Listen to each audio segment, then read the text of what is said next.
விஸ்வரூபம் படத்தில் வந்து கமலஹாசன் வந்து டிடிஹெச் முறையில் ரிலீஸ் பண்ணுறது ஒரு பரபரப்பாக எல்லாம் பேசிகிட்டு இருக்காங்க. அதை பற்றி இப்போ பார்க்கலாம். இப்போ என்னென்னா தேட்டருக்கானுடைய பிரச்சனை என்னென்னு கேட்டிங்கன்னா, ஒரு பெரிய படம் மாஸ் படம் வந்து வருது அப்படின்னா அவன் முதல் வருமானம் வந்து முதல் வாரத்தில் வர மாஸ் ஓப்பனிங் தான். இப்போ வந்து ஒரு ரஜினி விட மாட்டோம், கமல் விட மாட்டோம், விஜய் விட மாட்டோம். படம் ரிலீஸ் ஆகும்போது முதல் நாள் வர கலெக்ஷன் அல்லது முதல் ஒரு 7 நாள் வர கலெக்ஷன் தான் அவனுக்கு ரொம்ப முக்கியம். இவர் வந்து கமல் வந்து ஒரு நாள் முன்னாலே ரிலீஸ் பண்ணார், அதுதான் பெரிய பிரச்சனை. இதே படம் ரிலீஸ் அன்னைக்கு நைட் பண்ணாலோ அல்லது அதுக்கு அடுத்த நாள் பண்ணாலோ பிரச்சனை கிடையாது.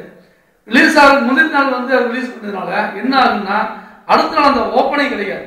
உதாரணத்துக்கு வந்து ஒரு 100 ரூபா டிக்கெட், இப்போ ஈரோடு வந்து பால்கனி வந்து 70 ரூபா, அதை வந்து பிளாக்ல வந்து ரிலீஸ் அன்னைக்கு என்ன விற்பாங்கன்னா 250 ரூபா 300 ரூபா அப்படி விற்கிறாங்க ஈரோட்டில். ஒரு அஜித் படமோ விஜய் படமோ ரிலீஸ் ஆனால் இப்போ அவங்க காசு பார்க்குறது இந்த ஓப்பனிங் தான். ரசிகர் ஷோ அல்லது முதல் 4 நாள் வந்து இந்த மாதிரி வந்து பல்காக வந்து ரேட்டு ஏற்றுறாங்க. இப்போ விஸ்வரூபம் படம் வந்து டிடிஹெச்ல வந்துச்சுன்னா முந்தின நாளே எல்லாரும் பார்த்துருவாங்க. அதாவது கமலஹாசன் என்ன சொல்றாருன்னா, தியேட்டர் ஆடியன்ஸ் தனி, டிவி ஆடியன்ஸ் தனி, அங்க பாக்குறவங்க இங்க வர மாட்டாங்க, இங்க வர்றவங்க அங்க வர மாட்டாங்க அப்படின்னு சொல்றாரு. அது ரொம்ப தப்பு. அதாவது இது ஒரு புதிய அணுகுமுறை, ஒரு புதிய பிசினஸ். அவர் வந்து ஒரு ப்ரொடியூசரா ஒரு டிஸ்ட்ரிபியூட்டரா லாபம் சம்பாதிக்கிற வழியை பார்க்குறாரு, அது ஓகே. ஆனா தியேட்டருக்காரனுடைய பார்வையை தான் நான் பார்க்கணும். தியேட்டருக்காரன் என்ன நினைக்கிறாங்க அப்படின்னா, நீங்க வந்து முந்தின நாளே நீங்க ரிலீஸ் பண்ணி பணத்தை பார்த்து அவர் நீங்க 40 கோடி நீங்க அள்ளிடுறீங்க. ஆனா தியேட்டருக்காரன் ஏன் வருவான்? இப்போ வந்து நான் வந்து விஸ்வரூபம் படம் பார்க்க வர்றேன், இப்போ வந்து அதான் ஃபர்ஸ்ட் ஷோ ரிலீஸ் ஆகுது அப்படின்னா 250 ரூபா டிக்கெட் பார்ப்பேன். ஆனா நேற்று வந்து நைட்டு 9 மணிக்கு படம் டிவியில் நீங்க போட்டீங்க, அப்ப எப்படி 250 ரூபா மனசு வரும்? சரி நான் டிவிலேயே பார்த்துக்கலாம் அப்படிங்கிறா. அப்புறம் இன்னொன்னு படம் வந்து ரிசல்ட் முன்னாலே அவுட்டு. விஸ்வரூபம் படம் நல்லா இருக்குது, நல்லா இல்லை. 2வது 9 மணிக்கு படம் போடனா 12 மணிக்கு எல்லா எஸ்எஸ் பறந்துடும். படம் வந்து ஃப்ளாப்பு, படம் நல்லா இருக்கு, சுமார் அப்படின்னு ரிசல்ட் வந்துடும். அப்போ அன்னைக்கு அடுத்த நாள் அதாவது ரிலீஸ் அன்னைக்கு அந்த கிராண்ட் ஓப்பனிங் கிடைக்கும். இன்னொரு விஷயம் என்னன்னா, கமல்ஹாசன் வந்து ரஜினி லெவலுக்கோ விஜய் லெவலுக்கோ வந்து ஒரு கன்ஃபார்மான வசூல் வந்து சொல்ல முடியாது. இப்போ உதாரணத்துக்கு வந்து பாட்ஷா படம் ரிலீஸ் ஆகுது அல்லது சந்திரமுகி ரிலீஸ் ஆகுதுன்னா ரஜினி படத்துக்கு உண்டான ஓப்பனிங் அல்லது அந்த படம் எப்படி இருந்தாலும் ஓகே. படம் வந்து குப்பையா இருந்தாலும் சரி, மாமூலா இருந்தாலும் சரி, மசாலா இருந்தாலும் சரி, பார்க்கறதுக்கு ஆடியன்ஸ் தயாரா இருக்காங்க. அதே மாதிரி ஒரு விஜயா அஜித் ரசிகர்களோ வந்து படம் வந்து சுமாரா இருந்தாலும் பார்க்கறது தயாரா இருக்காங்க. ஆனா கமல்ஹாசனுக்கான ரசிகர்கள் வந்து படம் நல்லா இருந்தா தான் பார்க்கறதுக்கான ரசிகர்கள் நிறைய பேர் இருக்காங்க. படம் ரிசல்ட் கேட்டு படம் நல்லா இருந்தா மட்டும்தான் பார்க்கலாம் அப்படின்னு இருக்காங்க. இதை எப்படி சொல்றேன் அப்படின்னு கேட்டீங்கன்னா, ஹேராம் படம் ரிலீஸ் முன்னால பயங்கரமான ஓப்பனிங், அதுக்கான கமலுடைய உழைப்பு வந்து ஹாலிவுட் குவாலிட்டி.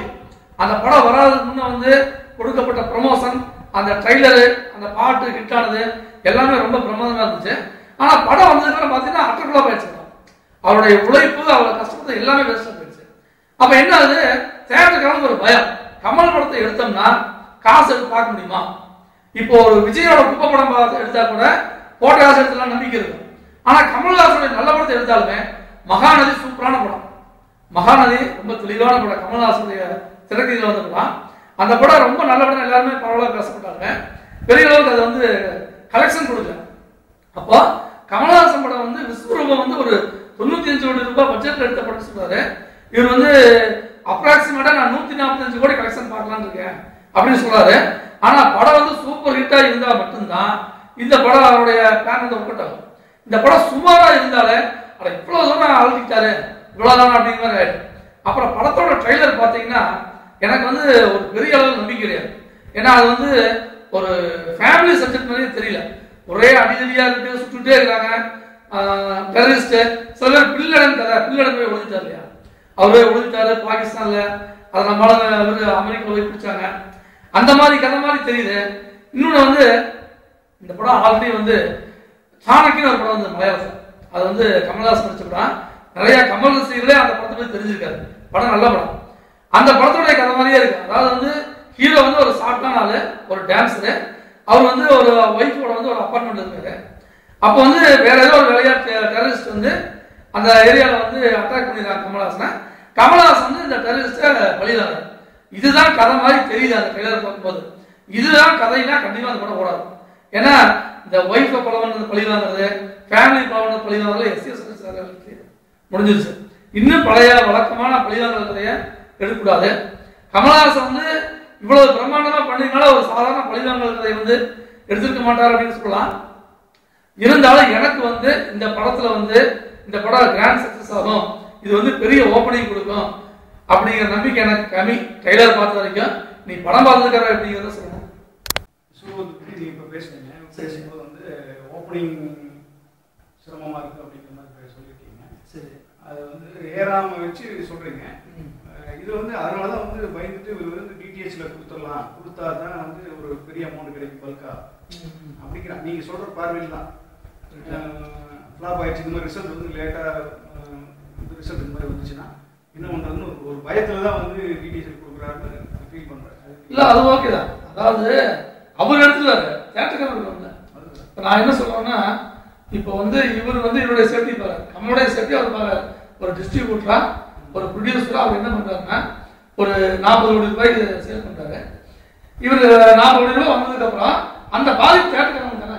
இப்போ வந்து இப்போ ஈரோடு வந்து ஒரு தேட்டர் வந்து ஒரு முதல் ஷோ வந்து ஓடும்போது வந்து 1000 டிக்கெட்டு வந்து 250 ரூபா.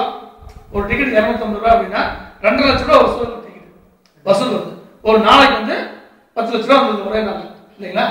அது வந்து இப்போ டிடிஹெச் ரிலீஸ் ஆச்சுன்னா அந்த 10 லட்சத்துல பாதியோட வராது, 5 லட்சம் வராது. அதனால வந்து நீங்க சொன்ன 95 கோடி பட்ஜெட்டுக்கு வந்து அவர் என்ன பண்றாருன்னா டிடிஹெச் 50 கோடி கலெக்ஷன் எடுத்துறாங்கிறாரு.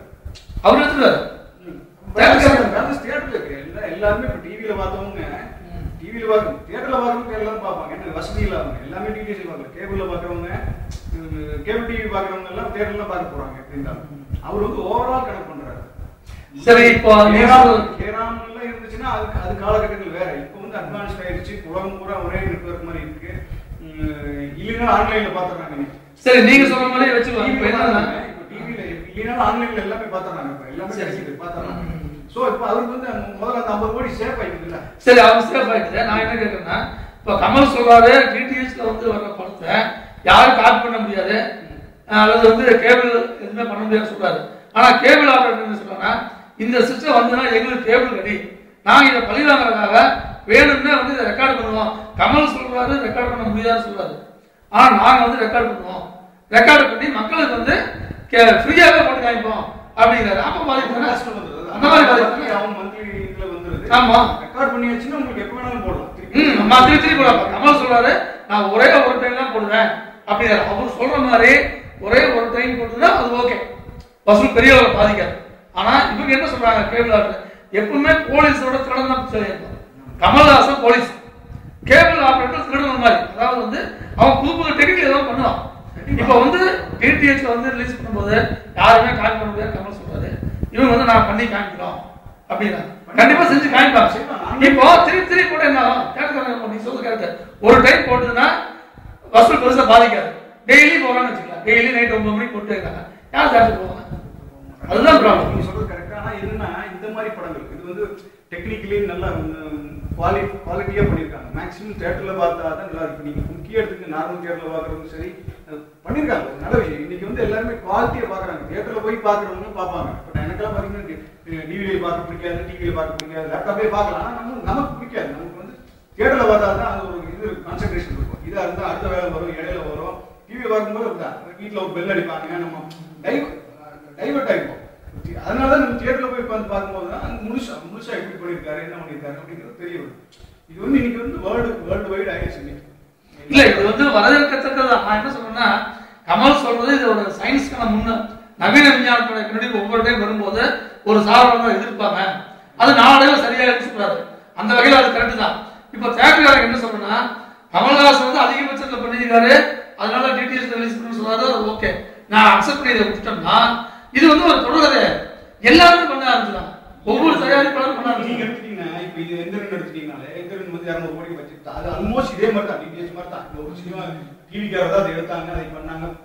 ஒன்றும் படத்தை அதில் போடலையா தவிர எல்லா யுக்தியுமே அதுதான். விளம்பரம் பண்ணாங்க, எல்லாமே எல்லாருடைய ப்ராஃபிட்டுமே அவருக்கு போயிடுச்சு. இதே படத்தை வந்து இவர் சன் டிவி கூட கொடுத்துடலாம், அந்த காசு வந்து ஒன்றும் பிரச்சனை இல்லை. அவங்க ரிலீஸ் பண்ணி போயிட்டே இருக்கலாம், டிவிலே ரிலீஸ் பண்ணலாம், யார் கேட்க போறதில்லை. அவங்ககிட்ட டிடிஹெச் இருக்கு, எல்லாமே இருக்கு. பட் இது வந்து நீங்க சொல்ற மாதிரி தான், ஒரு சைடு ஒரு சாருக்கு தான் இது வந்து சப்போர்ட்டா இருக்கும். நீங்க சொல்ற தியேட்டர்கள் அடிபடும், சின்ன சின்ன தியேட்டர்கள் கண்டிப்பா அடிபடும். அது கரெக்ட் தான். பட் வேற வழி இல்லை. அட்வான்ஸ்டு டெக்னாலஜி வந்து ஒரு இடத்துல சயின்ஸ் வந்து ஒரு இடத்துல அழிக்கிட்டு தான் இருக்கும், ஒரு இடத்துல நல்லதாக தான் தெரியும். அதனால வந்து இது ஒரு அவரை பொறுத்த வரைக்கும் சக்சஸ் தான், கமலஹாசனை பொறுத்த வரைக்கும் சக்சஸ் தான். இல்ல நானுமே என்ன சொல்றேன்னா இது ஒரு சோதனை முயற்சி. இது சக்சஸ் ஆச்சுன்னா தமிழ் சினிமா ரொம்ப நல்லது. நான் அதை அக்செப்ட் பண்ணிக்கிறேன். இப்போ கமலஹாசனுடைய ஐடியா இது இந்திய சினிமாவிலேயே புதுசு. அதாவது உலகத்திலே யாருமே இது டிடிஎஸ்ல படம் ரிலீஸ் முந்தைய ரிலீஸ் பண்றதே கிடையாது. இதுதான் ஃபர்ஸ்ட்ங்கிறாங்க. இது எந்த அளவுக்கு ஒர்க் அவுட் ஆகுதுன்னு கரெக்டாக சொல்ல முடியாது. நீங்க சொல்றது பார்த்தா கன்ஃபார்மா ஜெயிச்சுட்டாருன்னா இது உண்மையாலுமே கமல் மாதிரி எல்லாருமே செய்வாங்கன்னு சொல்ல முடியாது. கமல் எடுத்துட்டா இவரு அடுத்த மணிரத்னம் பண்ணலாம், அப்புறம் சங்கர் பண்ணலாம், ஐ கூட பண்ணலாம். இல்ல இப்ப இது அலெக்ஸ் பண்ணிட்டு இல்லையா, உங்களுக்கு அலெக்ஸ் பண்ணி இப்போ ரெடி பண்ணிட்டாங்க. டிடிஎஸ் ரிலீஸ் பண்ணத பேசிட்டு இருக்காங்க. இது ஓகே ஆயிடுச்சுன்னா உங்களோட அலெக்ஸ் பண்ணி டிடிஎஸ் ரிலீஸ் ஒரு நாள் அதே மாதிரி. இது என்னன்னா இவங்களுடைய டிவி கம்பெனிக்காரருடைய ஒரு போட்டியா போயிருக்கும். நாளடைவில் அது அப்படித்தான் வரும். இது இது ஆடியோ சேட்டலைட் ரைட்ஸ் மாதிரி ஒவ்வொன்றுக்கு ஃபிக்ஸ் பண்ண ஆரம்பிச்சிருவாங்க. இது அடுத்து புது ட்ரெண்ட் தான். இதுல இன்னொரு விஷயம் பாருங்க, விஸ்வரூபம் எப்பவுமே சன் டிவி அல்லது ஜி டிவி தான் இந்த மாதிரி படத்துக்கு ஃபர்ஸ்ட் வந்தாங்க. இப்போ ஆளுங்கட்சியா ஜெயா டிவி இருக்கிறாங்க. ஜெயா டிவி இது வாங்கிட்டாங்க ரைட்ஸ். விஸ்வரூபத்துக்கு ஜெயா டிவி வாங்கிட்டாங்க. நாளைக்கு அதே ஸ்டேஜ் தான் வரும், பேசுவாங்க, அதே மாதிரி தான் இருக்கும். ஸோ இது சினி ஃபீல்டை பொறுத்த வரைக்கும் இது ஆரோக்கியமான போட்டிருந்தாலும் சின்ன சின்ன படங்கள் அது வர்றதுக்கு அது ஃபுல்ஃபில் பண்ணிட்டு தான் இருக்குது. ஆனால் லாஸ்ட் இயர் எடுத்துட்டீங்கன்னா நீங்கள் பெரிய படங்கள் நிறைய ஃப்ளாப் ஆகிருக்கு, சின்ன படங்கள் தான் நிறைய சக்ஸஸ் ஆகிருக்கு. அதனால இருக்குதான் செய்யும். வெற்றி தோல்விங்கிறது சகஜம் தான். அதில் தாக்கு பிடிச்சி வாழ்க்கை ஓடுறவங்க தான், சினிமா வாழ்க்கை தனியாக ஓடுறவங்க தான் இன்னைக்கு வெற்றிங்கிற ஒரு இது